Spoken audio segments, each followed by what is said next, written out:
দই কাতলা খেতে পছন্দ? তাহলে এভাবে অবশ্যই একবার বানিয়ে দেখো। আমি এখানে মাছটা আগে ম্যারিনেট করে রেখে দিয়েছি নুন, হলুদ, কাশ্মীরি লঙ্কার গুঁড়ো, সামান্য সর্ষের তেল দিয়ে। তারপরে এখানে কিছু মশলা নিয়ে নিচ্ছি, পেস্ট করে নেব।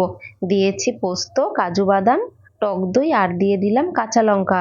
এবারে ভালো করে মিহি পেস্ট করে নেব। তারপরে এখানে কড়াই বসিয়ে দিয়েছি। এবারে মাছগুলো ফ্রাই করে নেব। তেলটা ভালো করে গরম করে নিতে হবে, তা না হলে মাছ নিচে লেগে যাবে।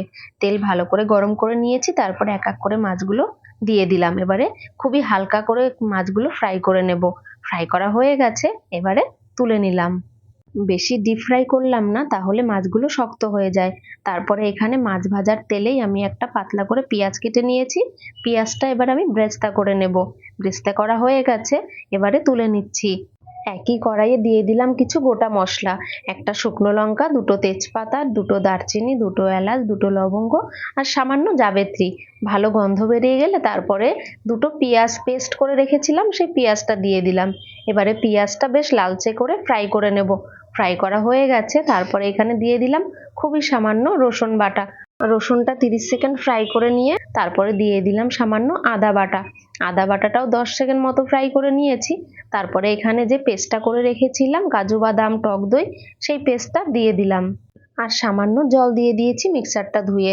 এবারে মশলাটা ভালো করে পেঁয়াজের সঙ্গে মিশিয়ে নিলাম। তারপরে এখানে দিয়ে দিলাম গুঁড়ো মশলা, সামান্য জিরে গুঁড়ো, সামান্য ধনে গুঁড়ো আর সামান্য চিনি। এবারে মশলাটা কষিয়ে নিয়েছি যতক্ষণে না মশলা থেকে তেল ছেড়ে দেয়, আর একদমই লো আঁচে করে নিয়েছি। তারপর এখানে গরম জল করে রেখেছিলাম, এবারে গরম জলটা দিয়ে ভালো করে মশলার সঙ্গে মিশিয়ে নিয়েছি। এবারে ঢেকে রাখলাম অন্তত 1 মিনিটের জন্য। 1 মিনিট পরে ঢাকনা তুলে নিয়েছি। এবার একটু নাড়িয়ে দিয়ে তারপরে এখানে ভেজে রাখা মাছগুলো এক এক করে দিয়ে দিলাম। আর দিলাম স্বাদ মতো নুন। নুনটা দিয়ে একটু ভালো করে হালকা হাতে নাড়িয়ে নেব।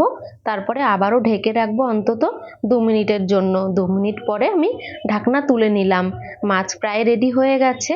তারপরে উপর থেকে পেঁয়াজ বেরেস্তাটা দিয়ে দিলাম, আর দিয়ে দিলাম গরম মশলা গুঁড়ো, আর দিয়ে দিলাম সামান্য ঘি।